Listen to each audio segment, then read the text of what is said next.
Assalamu alaikum wa rahmatullahi wa barakatuh. Your Excellency, Ismail Omar Gelle, the President of the Republic of Djibouti.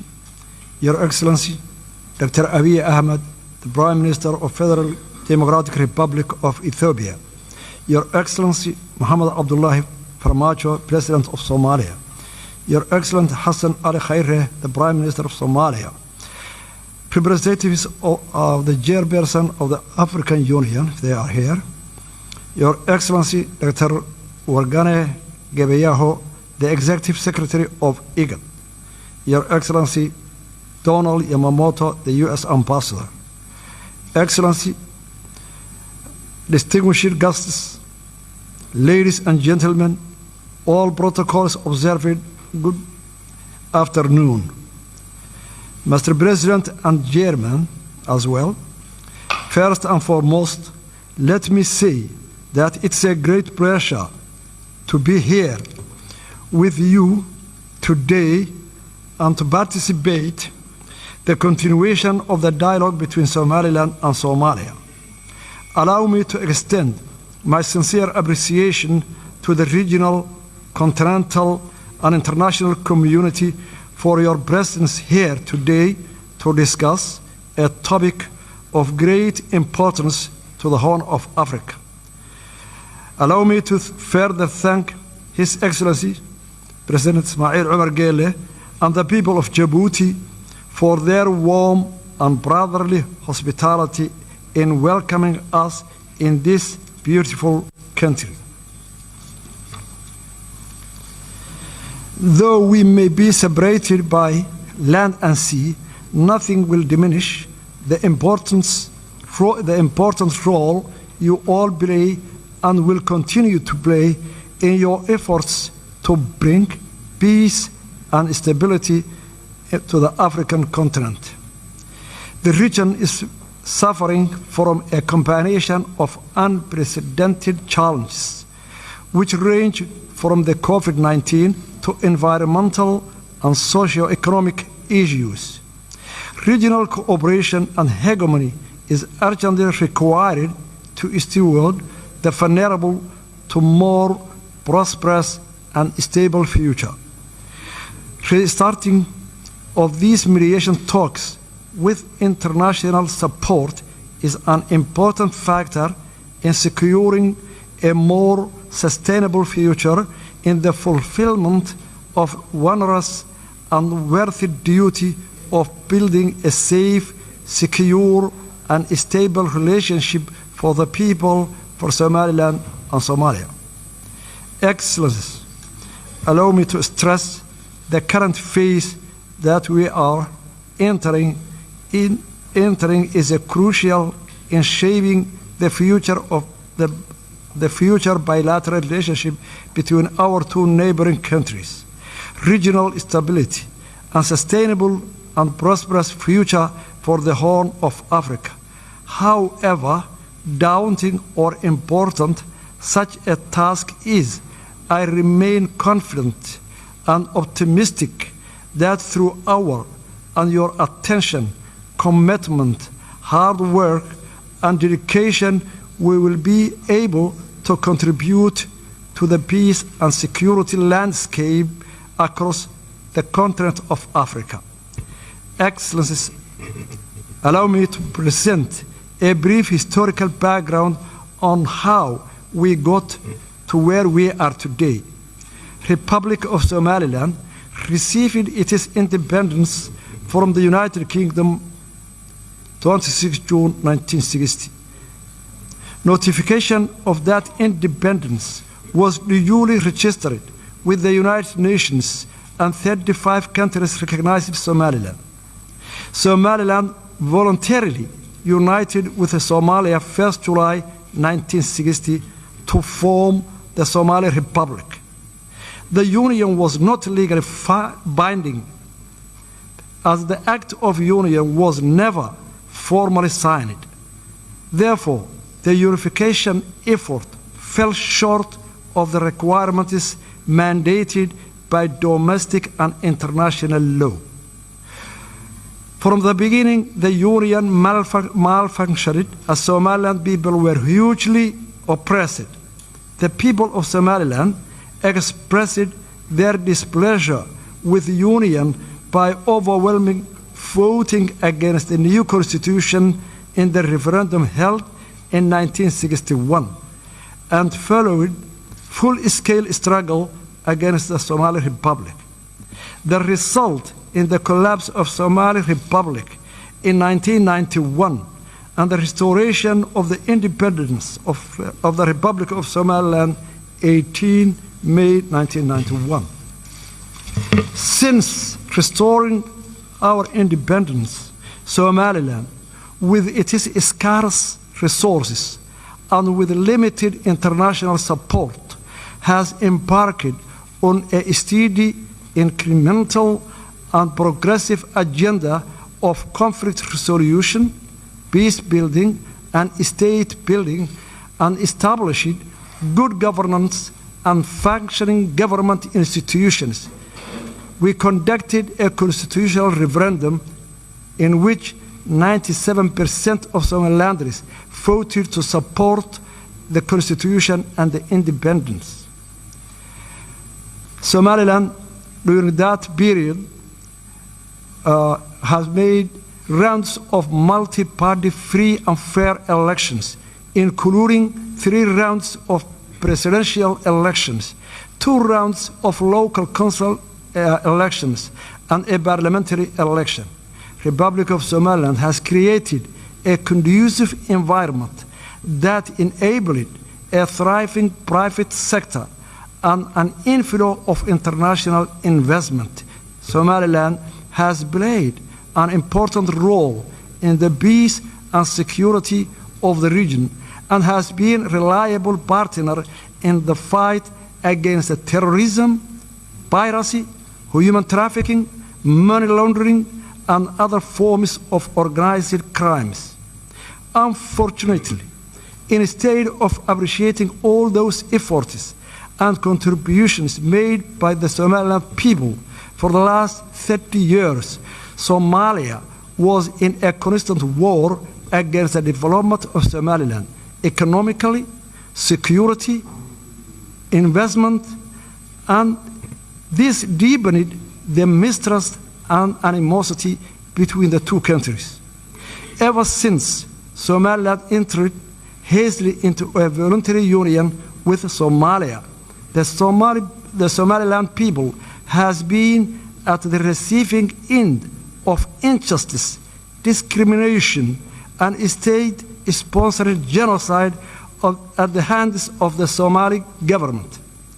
Evidence of the widespread war crimes committed against the people of Somaliland has been fully documented by the United Nations Special Rapporteur for Human Rights and forensic team from Physicians for Human Rights and Somaliland War Crime Commission.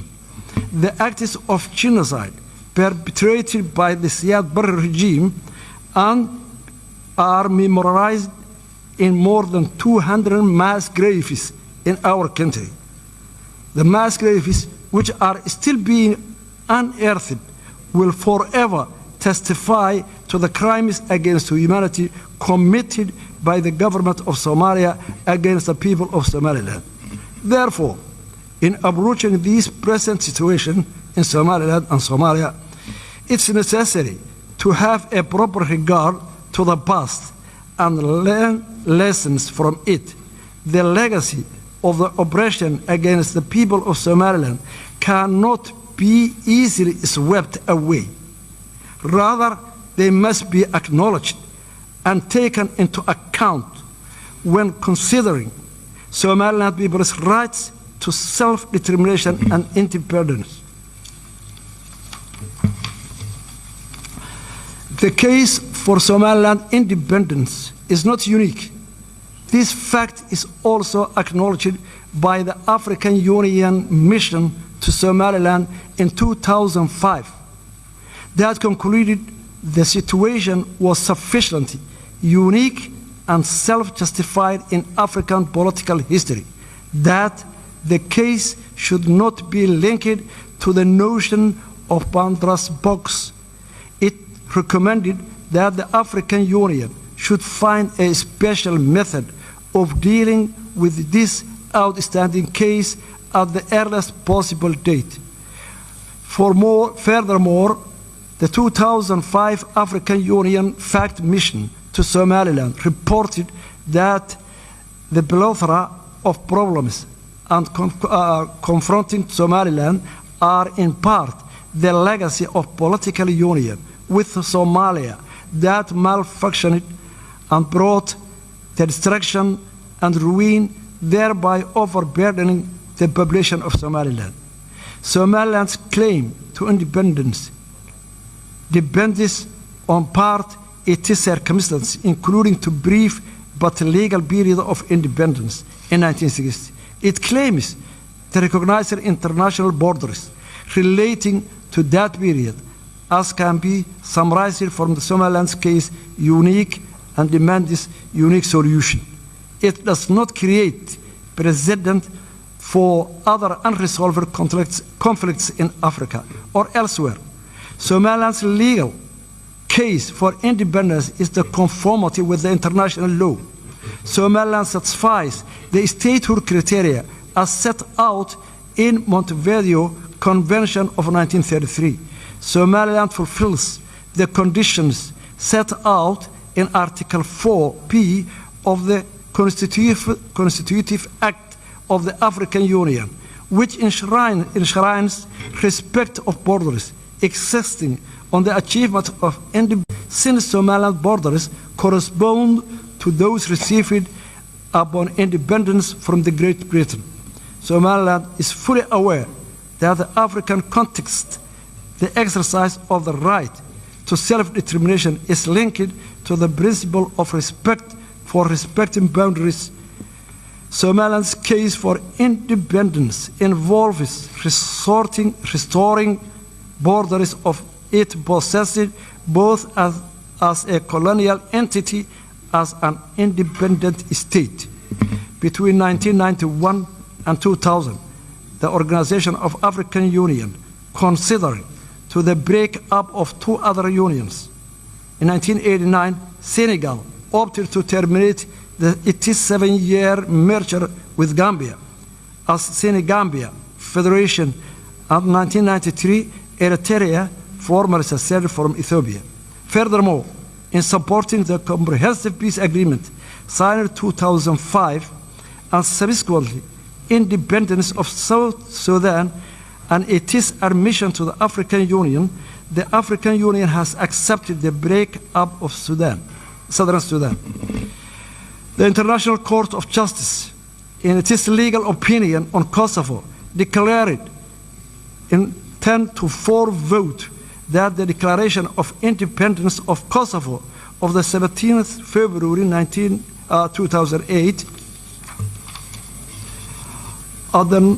did not violate general international law because the international law provides no prohibition on declaration of independence. Furthermore, the Arbitration Commission of Peace Conference to Yugoslavia produced a series of opinions on the validity of new states' claim to independence and conditions for recognition.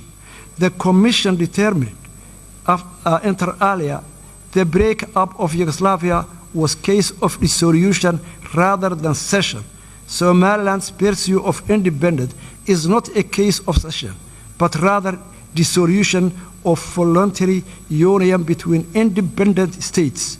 A number of African Union member states are also the product of failed union. Mali, Senegal, Gambia, and Egypt have all withdrawn from unions with their borders intact. The African Union has also accepted the independence of territories never previously enjoyed full sovereignty. Following the failure of the unity government, Republic of Somaliland exercised its inherent right to self-determination, which are consistent with the preamble of the United Nations 1948 Universal Declaration of Human Rights. Somaliland has long argued that Somali Republic was two united countries. The failure of the unity government provided adequate ground to the restoration of our independence. We believe in that the key to sustainable and peaceful future lies in the honest and sincere dialogue between Somaliland and Somalia under the auspices of neutral and impartial international mediation mechanism and a guarantor. Somaliland remains committed to peaceful coexistence with Somalia. However, Somaliland insists in that the dialogue should be a two-state process with a substantive agenda that addresses the core issues of the dispute. Today, how can we proceed to this dialogue if the previously signed agreements in London, Istanbul, Accra, and Djibouti were not implemented yet? We cordially propose that a serious mediation mechanism and a guarantor should be in place for this new round dialogue. We thank Somalia for their sincere apology to the horror of yesteryear committed in Somaliland. The current generation of Somalia was, of course, not responsible for what the previous generations did, but it is acknowledgement of the wrongdoings of previous generation is significant and heartfeltly appreciated by all Somalilanders. But with acknowledgement also comes responsibility. Responsibility for the damage that horror caused. Words are not enough. Again, words are not enough. The horror of the past requires more than words. It requires actions. The act of recognizing and supporting the independence of Somaliland would go a long way to heal the wounds of the past and enable our states to embrace each other in our independent but closely interwoven futures. I am confident that we can build a bright future together as a brotherly, neighboring nations and for our own people and our region. Thank you very much.